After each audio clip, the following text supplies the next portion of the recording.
que podamos recordar de tu cuidado y de tu provisión en esta semana y podamos ser agradecidos. Tú eres bueno, Señor, tú eres muy bueno. Y hoy adoramos a nuestro pastor y Señor, que reina por los siglos de los siglos. Te adoramos, Jesús, y te damos gracias. Amén.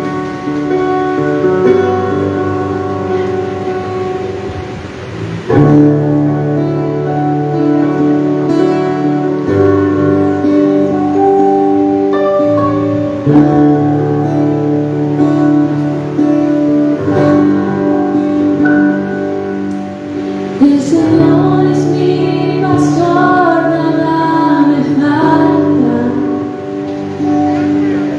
Y en sus verdes pastos me hace descansar. Junto a aguas de reposo me conduce y me infunde nuevas fuerzas, me da paz.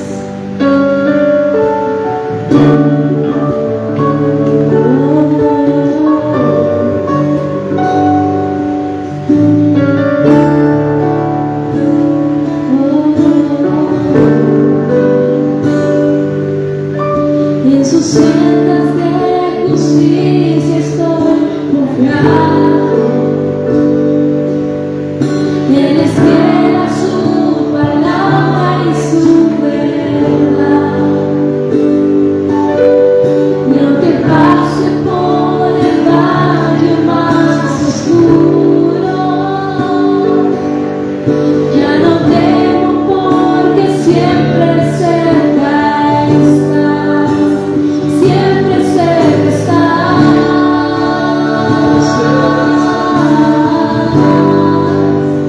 Siempre cerca estás.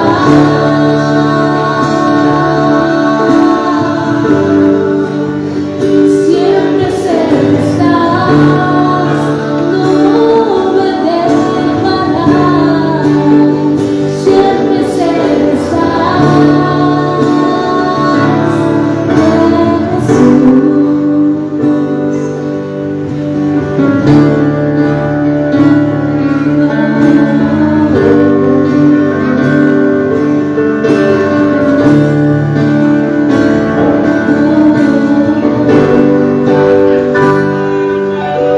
Has ungido con aceite mi cabeza, has llenado tú mi copa hermosa, y una cosa de esta vida es certeza,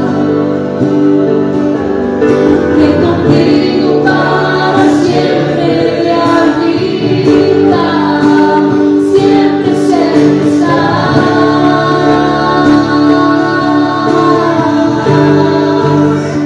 Siempre cerca estás.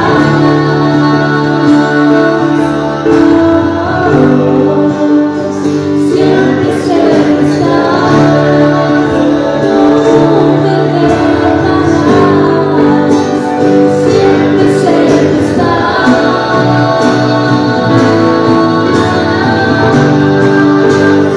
Siempre cerca estás.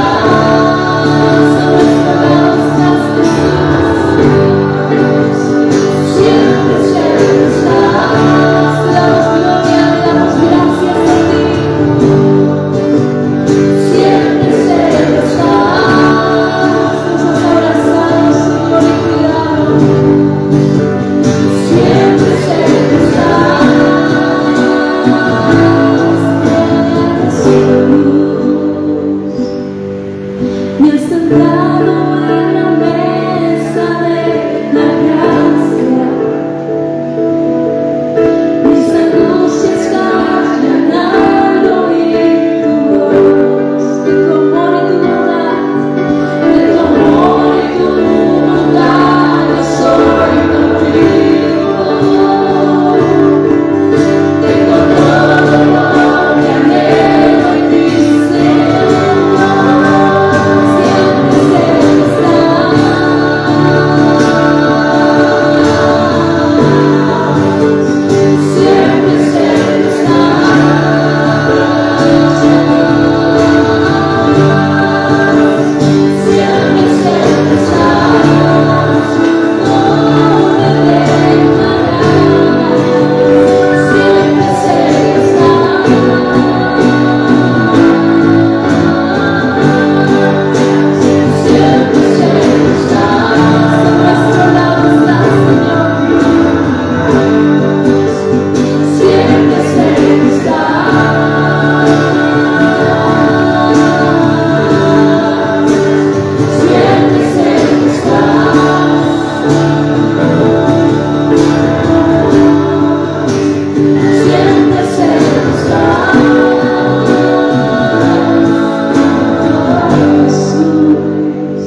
cerca estás.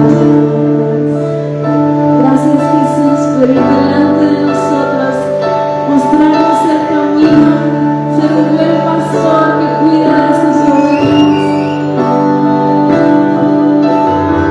Te damos gloria a ti por tu cuidado, por tu amor y tu gracia que ha sido derramada.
dentro de los escritos que tenemos en las escrituras.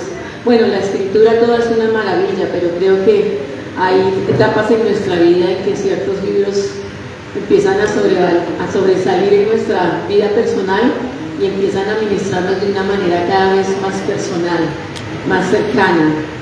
Y en este caso para mí ha sido el libro de Santiago.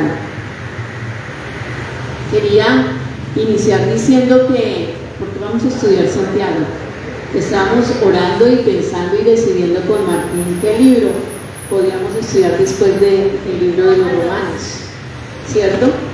Romanos es el libro preferido por excelencia para mí de la Escritura, por cuanto condensa de una manera tan clara, tan precisa, tan bella el Evangelio.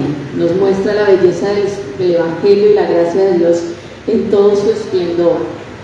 Y dentro de las muchas cosas que nosotros aprendimos en el libro de Romanos es que la salvación pertenece a nuestro Dios. No hay nada que nosotros podamos hacer para ganarnos esa salvación. Toda ella depende absolutamente del Señor, de su gracia y de su misericordia, al haberse algún día en la eternidad detenido para escogernos y hacernos sus hijos. A lo largo de la historia siempre ha habido como una especie de rivalidad o de, en cierta manera, de encontronazo entre estos dos libros, el libro de Romanos y el libro de Santiago. ¿Por qué digo que es un encontronazo? Porque el libro de Santiago, cuando es mal interpretado, ha dado pie a lo que nosotros conocemos como la doctrina de la salvación por obras. Entonces dice, y mucha gente lo dice, dentro de eso la iglesia tradicional enseña que la salvación no es solamente por la misericordia de Dios y por gracia, que la salvación es una obra absoluta de Dios, sino que la iglesia tradicional, usando el libro de Santiago, ha ido enseñando a través de las centurias que la obra de Jesucristo no fue suficiente, que nosotros tenemos que ir añadiendo con nuestro comportamiento y con nuestras buenas obras para que podamos realmente ser salvos. Y esta es una completa aberración, este es un completo error. Y por eso es que es tan importante que nosotros podamos saber interpretar este libro a la luz de toda la Escritura. Entonces es bien interesante el libro de Santiago, es bien hermoso para mí todas las ideas que el apóstol Santiago quiere empezar a transmitirnos a nosotros como iglesia. Es un libro muy pequeño, como ustedes lo estaban estudiando hace 5 minutos, es un libro que solamente consta de ¿cuántos capítulos? 5 capítulos, pero al mismo tiempo de que es un libro muy pequeño en su extensión, es uno de los libros más profundos cuando trata de cómo nosotros como hijos de Dios debemos vivir nuestra fe, nuestra vida. Es tremendamente condensado y va no solamente a la superficie de lo que es nuestra conducta, pero va a lo profundo del corazón, allá donde el salmista decía que Dios coloca los ojos sobre nosotros, y es en lo profundo de nuestro ser, a donde solamente pueden llegar los ojos de Dios. Entonces Santiago no es un libro tan superficial que nos empieza a dar sabiduría en conducta de apariencias. Santiago es un libro muy profundo que empieza y nos enseña a vivir la verdad del Evangelio que aprendimos en Romanos hasta lo más profundo, para que todo nuestro ser y toda nuestra vida pueda ser ¿qué? Transformada por su gracia. De eso, esa es la idea central del libro de Santiago. Nosotros en nuestra vida, en nuestra vivencia personal, tenemos que estar mostrando realmente si esa fe que nosotros profesamos es verdadera, es real, es genuina y es la correcta, necesariamente va a desembocar en ¿qué? Transformación y cambio en nuestras vidas, a todo nivel, a nivel superficial, pero también a un nivel mucho más profundo. Hablando de la introducción al libro de Santiago, tengo que decir que hay 2 ideas que predominan en este libro, y las 2 empiezan por S. No es casualidad, Santiago. Que también empieza por eso. No, esas dos ideas son cuáles. La primera, señorío. La segunda, sabiduría. Y es muy claro que estas dos ideas son las que más enfatiza el apóstol a lo largo de toda su carta. Y quiero que empecemos. Vamos por favor al libro de Santiago, el capítulo 1, versículo 1.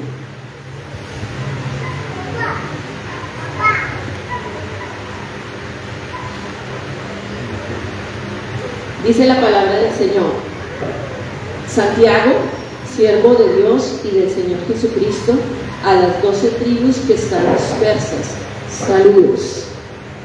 Miren la forma en cómo el apóstol Santiago empieza su carta. Como ustedes lo estudiaron en la clase de la que acaban de salir, Santiago era medio hermano de Jesús. Y lo normal, humanamente hablando, es que nosotros utilicemos al familiar prominente que tenemos a nuestro lado para sacar pecho y empezar a introducirnos delante de todos los demás, ¿cierto? Saquemos el peregrín, digámoslo así. No fue así en la vida de Santiago. Y eso es lo que más me impacta, que Santiago empieza su carta con un saludo declarándose a sí mismo siervo o esclavo de Dios y de Jesucristo el Señor. ¿Por qué Santiago empieza con esta introducción? Porque fue vital, es y será siempre una realidad en la vida de cualquier hijo de Dios. Si nosotros tenemos un encuentro con Jesucristo y su gracia salvadora realmente ha producido una nueva vida en nosotros, esa gracia se va a traducir en nuestra vida, en nuestro diario vivir, ¿en un qué? En que esa gracia empieza a transformarnos en que nosotros seamos ¿qué? Siervos y esclavos de Dios, de nuestro Señor Jesucristo. Acuérdense que la Biblia no solamente presenta a Jesús como nuestro Salvador, Romanos, la Biblia también nos presenta a Jesús como nuestro Señor, el Dios, el Señor de nuestras vidas, aquel que tiene todo el dominio, todo el poder, y aquel cuya voluntad tiene que ser ejecutada a través de de cada uno de nosotros. Por eso es que Santiago inicia su carta así, porque hablándolo de una manera tan clara, ese título de siervo y esclavo de Dios y de Jesucristo nuestro Señor es su mayor honor, es el mayor honor que puede tener un hijo de Dios, el ser siervo, en que Dios a través de su trabajo y de su obra, a través de su palabra y de su espíritu, cada día nos empieza a hacer ¿qué? Siervos. Y ese es nuestro honor, esa es nuestra única gloria. Acuérdense cuando el profeta Isaías decía que el que se gloríe ¿en qué? En conocer a Dios y en vivir una vida que le agrada, que da testimonio. ¿Cómo nosotros lo hacemos? Siendo siervos de nuestro Señor Jesucristo y Dios nuestro Padre. Él es un siervo, Él es un esclavo del Señor Jesucristo, y este título conlleva 3 implicaciones. Y quiero hablar de una manera rápida de esas 3 implicaciones que tiene la palabra siervo, la palabra señoríos. ¿Qué significa el señorío? ¿Cómo se traduce el señorío de Jesús en cada una de nuestras vidas? Primero, obediencia absoluta. Nosotros no podemos llamar al Señor Señor si nosotros somos desobedientes. Cuando un siervo o un esclavo se conducía, ¿bajo qué se conducía? Bajo la palabra de su amo. Ese siervo y ese esclavo no podía hacer lo que le venía en gana, no podía hacer lo que le parecía que era lo correcto, no podía hacer lo que le podía quizás traer mayores ganancias a él. ¿Qué era lo que podía hacer un buen esclavo, un siervo bueno? Obediencia. ¿Obediencia a qué? A la palabra de su amo, de su Señor. Entonces, cuando nosotros hablamos del señorío de Cristo sobre nuestras vidas, estamos hablando aquí que una de las claves y de las implicaciones más profundas de ese señorío es que nosotros podamos estar escuchando y reconociendo la voz de Dios. Y la única forma en que eso puede suceder y darse en nuestras vidas es a través del estudio consistente, permanente, meditado de la palabra de Dios. Ahí es donde nosotros tenemos la voz de Dios, aquí, mis hermanos. No en profecías, no en sentires, no es en lo que este pastor me dijo o lo que yo a esta hermana la escuché en un programa de televisión diciendo. Ese no es el punto de referencia.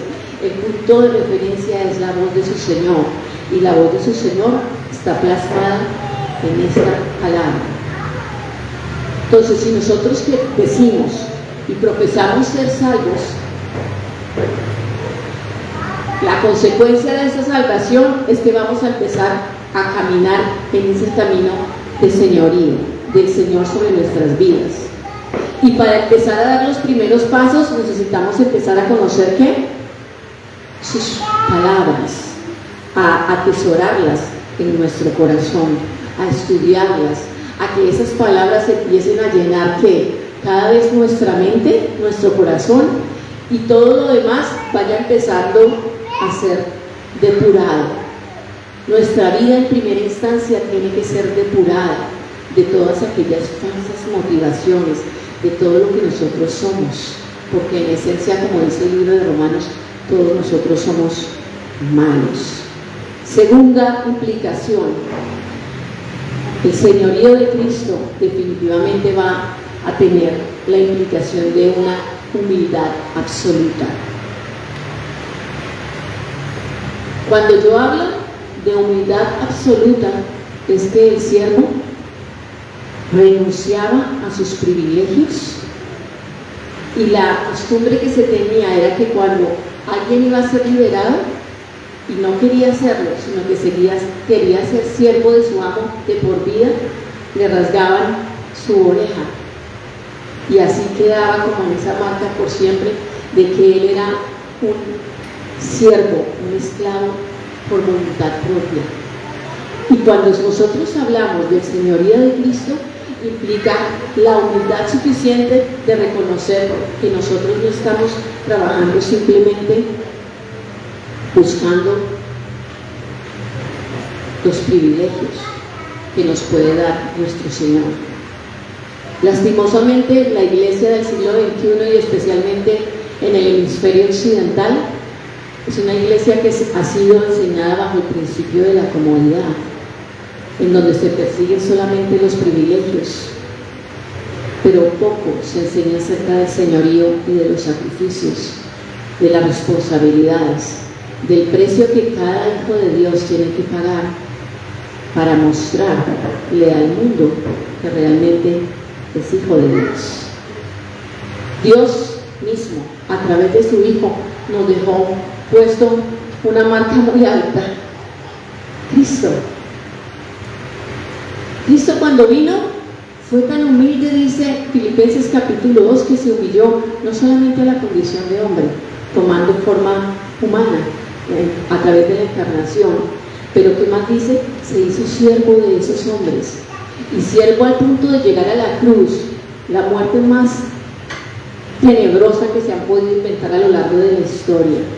Entonces estamos hablando que el señorío de Cristo implica un cambio en el corazón de sus hijos, y es que empieza a producirse una humildad absoluta. No estamos buscando nuestros privilegios, más bien estamos buscando servir y bendecir a otros. Tercera implicación, el señorío de Cristo va a exigir de una manera rotunda lealtad absoluta, fidelidad absoluta.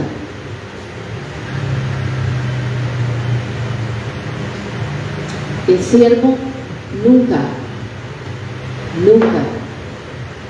trabajaba para sus propios intereses. No podía hacerlo. Trabajaba en pro de los intereses de su Señor. Esa es la lealtad que está esperando el Señor. Y es una lealtad que Santiago la plasma de una manera tremenda. Llega alguien completamente vulnerable, desnudo, mal vestido a la iglesia, y llega alguien con sus ropajes más exquisitos, con sus anillos y sus joyas. La lealtad que empieza a transmitirse en un corazón y a revelarse en un corazón es: ¿cómo yo voy a reaccionar? Por mi conveniencia, me conviene más hacerme amigo del que es rico, ¿cierto? Y es algo que condena de una manera tremenda Santiago acerca de mostrar favoritismo, porque hay otros intereses. Cuando estamos hablando de lealtad absoluta, estamos hablando de que no estamos buscando nuestros propios intereses, el que nosotros podamos proseguir en una línea en donde nosotros vamos a sobresalir. El señorío de Cristo es un liderazgo en donde ¿qué es lo que pasa? Nosotros empezamos a descender para servir, menguando nosotros para que Cristo y su propósito alrededor de la tierra y con los suyos crezca. Esa es la lealtad absoluta. Y cuarto, ese se me hace muy lindo, la cuarta implicación que tiene ese señorío.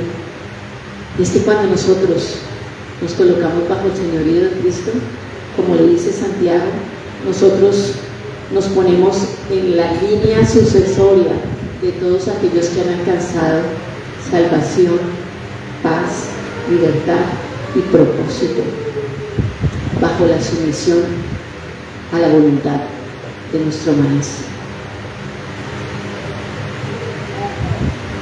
4 implicaciones muy grandes que trae el señorío. De nuevo lo repito: obediencia absoluta, humildad absoluta, lealtad absoluta y una sucesión en la que entramos a participar de una línea de paz y de libertad verdadera, sometidos a la voluntad de nuestro Señor. Señorío, hermanos. Dios no nos salvó simplemente para que nosotros no fuésemos al infierno. Dios nos salvó para llevar adelante un plan y un propósito en nuestras vidas y a través de nuestras vidas, que va a ayudar o a contribuir a colocar un grano de arena dentro de todo el desarrollo del plan salvífico de nuestro Señor Jesucristo. Y con eso no estoy diciendo que nosotros somos indispensables para que Dios cumpla su plan, porque así como el Señor se lo dijo a Esther, Dios puede levantar piedras si tú no obedeces. Y si nosotros no obedecemos, si nosotros decidimos no someternos, Dios lo va a hacer con otro. El plan de Dios no va a ser estorbado, pero a nosotros nos ha concedido el privilegio de ser sus siervos. Y eso es algo que Santiago empezó a concebir de una manera muy tremenda a lo largo de su vida. Miren la historia de Santiago, el hermano de Jesús.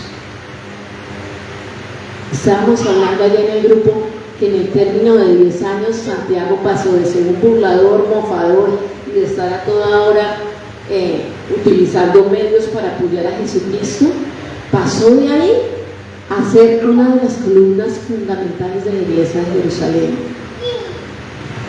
¿Cómo pasó de ser ese burlador a ser esa columna?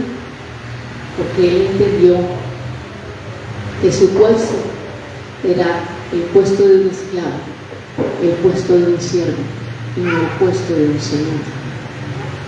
Entonces no busquemos hacernos señores, busquemos hacernos siervos. Que quien nos mire, quien nos recuerde, sepa que en cada una de nuestras acciones nosotros estamos buscando servir y bendecir y no mandar y sobresalir. Es lo que muchísimas veces nuestra naturaleza y el Evangelio de la prosperidad está enseñando a la iglesia en nuestros días.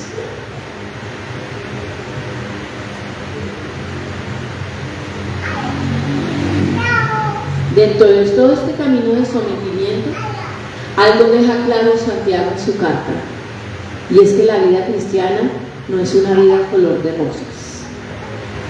No es como lo pregonan muchos que creen en el Señor Jesucristo y todos sus problemas van a ser resueltos. Tienes la garantía de que no vas a sufrir. Pare de sufrir, como dice alguna propaganda de alguna de esas sectas de error. No, al contrario, Santiago nos asegura que la vida de un verdadero cristiano está llena de pruebas. Dios se encarga a lo largo de nuestra vida de permitir que pruebas lleguen a nuestra vida. ¿Para qué? Para que nosotros podamos madurar, crecer, despertar a la semejanza, para que nuestra obediencia, para que nuestra humildad, para que nuestra lealtad, para que nuestra libertad cada día pueda ser cada vez más perfeccionada. Y de eso nos habla la carta de Santiago. Él nos dice, Dios no es un Dios que tienta. Dios es Dios, Él no está interesado en tentarte, sí está muy interesado en probarte, porque Él lo prometió mucho más allá atrás en el Antiguo Testamento cuando dijo, yo voy a llegar sobre mi pueblo y me voy a sentar, voy a tomar asiento, voy a encender la llama, voy a calentar para que el fuego esté bien ardiente y me voy a sentar para purificar el oro y la plata, de tal manera que todas las escorias que hay en mi pueblo empiecen a salir y puedan empezar también a salir de sus vidas, de sus corazones. Ese es un proceso a través del cual el Señor nos lleva a través de la prueba. Y por eso es que el apóstol Santiago dice, gocémonos. Y me dice, pero ¿cuál gozo? Ese gozo tiene un propósito. Y cuando nosotros nos sometemos a esa prueba y el pasar esa prueba hace mucho más consistente y real nuestra fe. La está purificando y nos está purificando a nosotros mismos. Les dejo 2 versículos que hablan acerca de eso. Génesis capítulo 22, versículo 11, cuando el Señor le pidió a Abraham, a su único hijo, fue una prueba que Dios puso. Y fue lindo porque en Génesis capítulo 22, versículo 11, el ángel le dice a Abraham, detén tu mano, no le hagas daño a tu hijo, ya sé lo que hay en tu corazón, la prueba de Dios. Y Dios complaciéndose en que su hijo tuvo la suficiente fe, estuvo tan dispuesto a obedecer, se humilló, se negó a sí mismo, fue tan leal, que tuvo el premio, detén tu mano. Y después lo vemos también en Jueces capítulo 2, versículo 22, cuando el Señor, estando enojado con el pueblo de Israel por su desobediencia, les dice, cuando ustedes entren a la tierra prometida, yo no voy a destruir todos esos reyes ni todos esos pueblos que les van a estar rodeando, les voy a dejar ahí para probar lo que hay en sus corazones. Y desafortunadamente, esa prueba, el pueblo de Israel la perdió. Entonces, temamos, mis hermanos, porque Dios permite pruebas en nuestras vidas, pero podemos pasarla como Abraham si nosotros nos sometemos al señorío de Cristo, o podemos rajarnos si nosotros le decimos no al Señor. Pero Dios está ahí siempre con su gracia para ayudarnos. Las pruebas siempre nos ayudarán a crecer en nuestra vida cristiana. Las pruebas no vienen para hundirnos, al contrario, vienen para levantarnos. Las pruebas no vienen para vencernos, ni para debilitarnos, al contrario, vienen para hacernos más fuertes, para tener un ancla mucho más firme que sostenga nuestra vida, para lo que viene adelante, para que nosotros podamos en verdad, con nuestros ojos, ver al invisible y decir que lo vale todo. La prueba en última instancia tiene un último resultado y es perfección y madurez. No sé ustedes cuántos, pero les voy a colocar nomás una prueba de la vida real que no tiene tanto que ver con la espiritualidad. Coloca a una pareja de 45 años que no ha tenido hijos. Y coloca al lado una pareja de 45 años que ha tenido 1, 2 o 3 hijos. Colócale niños alrededor y tú te vas a dar cuenta quién ha sido probado. Definitivamente, la pareja que ha tenido hijos ha desarrollado paciencia, misericordia, longanimidad, sabe cómo tratar con una situación. Alguien que nunca ha tratado con un niño se desespera, se le paran los pelos de punta, pierde inmediatamente la paciencia, si es que la tiene, porque no se la encuentra por ningún lado. Miren lo que sucede. Eso mismo es lo que sucede con las pruebas en la vida de un cristiano. Pasémosla al plano espiritual. Cuando Dios permite pruebas en nuestras vidas y nosotros confiamos en su señorío, confiamos en que esa prueba es una situación que el Señor está mandando para ayudarnos a madurar y a perfeccionar nuestro carácter, nuestra reacción va a ser completamente diferente. Por eso es que el apóstol Santiago dice: gócense cuando vengan las pruebas, porque esas pruebas van a producir un fruto de gloria en cada una de sus vidas, van a transformar sus caracteres. De eso se trata el señorío del Señor, hasta que el Señor encuentre en cada uno de nosotros un corazón íntegro, no por nuestras fuerzas, pero por el obrar de su gracia en nuestras vidas, transformándonos cada vez más puro, cada vez de una sola pieza, no como las monedas, con doble cara, con doble faz. Ese es el primer tema del que trata Santiago cuando habla de señorío. Segundo, la sabiduría.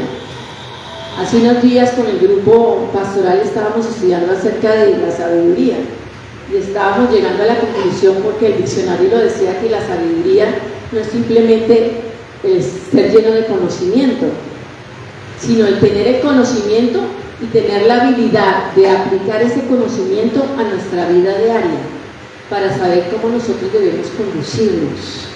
Eso es sabiduría. Ese día estábamos llegando a la conclusión de que realmente Salomón no fue el hombre más sabio sobre la tierra, aunque tuvo muchísimo conocimiento, porque vivió de una manera muy necia y se acordó de aplicarla. Bueno, menos mal que se acordó, pero bien tarde en el transcurso de su vida. Pero la epístola de Santiago está llena de sabiduría, de enseñanza sapiencial en cómo un hijo de Dios debe conducirse. Y la desglosa de una manera tremenda, porque él dice: sabiduría en el primer capítulo a nivel personal. Todos nosotros, ninguno de nosotros tiene sabiduría. La sabiduría que nosotros tenemos es una sabiduría terrenal, que es animal y diabólica. La describe así el apóstol Santiago. Es una sabiduría bien torcida, digámoslo así. Y nosotros los colombianos sí que sabemos de eso, ¿no? La sabiduría de los narcotraficantes para meter drogas, y no sé, pero ¿cómo lo hicieron? Para hacerle la triquiñuela, para tumbar al otro, ¿cierto? Esa sabiduría terrenal, animal y diabólica. Pero no estamos hablando de esa sabiduría, y aquí Santiago no está hablando de ese tipo de sabiduría. Está hablando de una sabiduría que es la sabiduría celestial, cuya fuente es Dios mismo. Y esa es la sabiduría que nos va a nosotros a capacitar para que nosotros podamos vivir una vida sabia, incluso con nosotros mismos. En el cómo nosotros nos miramos y nos consideramos. La sabiduría de este mundo dice: exáltate. La sabiduría de Dios dice: humíllate. La sabiduría de Dios dice: busca el interés de tu hermano por encima del tuyo mismo. La sabiduría de Dios, la sabiduría de este mundo, que dice: si puedes utilizar como escalones a unos cuantos de tus hermanos, hazlo, progresa. La sabiduría de este mundo que nos enseña que las riquezas son el bien mayor que puede alcanzar cualquier hombre sobre la tierra. ¿Y qué es lo que dice Santiago? Esas riquezas se van a podrir. No busques eso, no vivas para eso. Tu tesoro y tu mayor valor es Cristo, su gloria. Vive para eso. Entonces son dos contrastes muy reales en cuanto a cómo nosotros podemos vivir nuestra vida, bajo la sabiduría humana o bajo la sabiduría celestial. Nos habla también acerca de nosotros, de la sabiduría que nosotros necesitamos para conducirnos con nuestros hermanos. Es muy claro la forma como él habla acerca de la ira, como habla acerca de querernos más que los otros hermanos, de mirar por encima del hombre, porque nos creemos muchísimo más. Nos habla acerca de la cantidad de excusas que nosotros como humanos utilizamos para no ayudar a nuestro prójimo.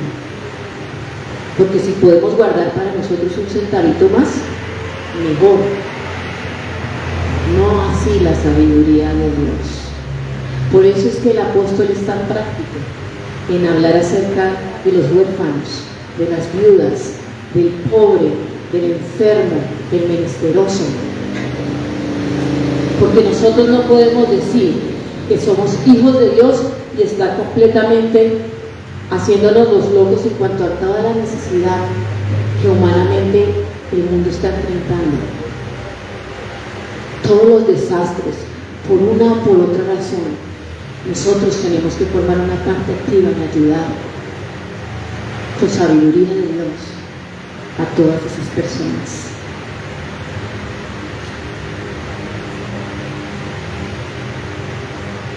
La sabiduría también nos enseña que nosotros no podemos vivir bajo un doble ánimo. Cuando busqué la palabra, el hombre de doble ánimo es el hombre que tiene, pareciera que tuviera dos almas. Con una quiere servir al mundo y a sus intereses, y con otra quiere servir a Dios. Obviamente, ese tipo de personas fácilmente son identificables. Son como estrellas fugaces. Brillan hoy con muchísima intensidad y después desaparecen. Y al rato vuelven otra vez a brillar, vuelven a ser. Esa vida es una vida que no muestra ni consistencia ni transformación de carácter. Muestra que la persona no está completamente convencida de que Dios lo vale todo. Y a todo eso es que el apóstol Santiago nos invita a evaluar, a mirar a la luz de la palabra de Dios. La epístola de Santiago, como les dije, chiquitita, 5, pero creo que desde el versículo 1 uno tiene que empezar a detenerse y puede pasar muchos días pensando y mirándose a la luz de la Escritura en cómo nosotros vamos. Quiero dejarles simplemente un último pensamiento que todavía me tiene pensando. Charles Spurgeon, el príncipe de los predicadores, dijo una vez en uno de sus más sabios sermones: la fe que no cambia mi vida es una fe que no va a salvar mi vida. No nos engañemos. La fe que no cambia mi vida no salvará mi alma. Oremos, mis hermanos. Señor, una vez más te damos gracias por tu palabra. Gracias por esta epístola tan corta y a la vez tan profunda que tú nos dejaste, escrita con la pluma de Santiago, pero inspirada por tu Santo Espíritu, Señor. Yo pido, Señor, que hoy que iniciamos nuestro estudio, nuestra lectura, nuestra meditación sobre esta carta, Espíritu de Dios, podamos cada día, cuando nos sentemos a leerla, tener un encuentro contigo, que tú empieces a revelar todas las cosas que hay en nuestro corazón que necesitan ser ajustadas. Que tú empieces a llenarnos con sabiduría de lo alto y que toda sabiduría que nosotros hayamos abrazado a través de los años terrenal, animal y diabólica, Señor, pueda ser completamente desterrada de nuestras vidas. Ayúdanos, Señor, a reconocer cada día el señorío de Cristo sobre nuestras vidas, en las grandes decisiones y también en los pequeños detalles. Que nosotros, con la ayuda de tu Espíritu Santo y de tu palabra, podamos seguir creciendo en el conocimiento tuyo y podamos seguir creciendo en el deseo de obedecer y someternos a tu voluntad, que es buena, agradable y perfecta. Te bendecimos hoy, Señor, y te damos gracias en el nombre de Jesús. Amén.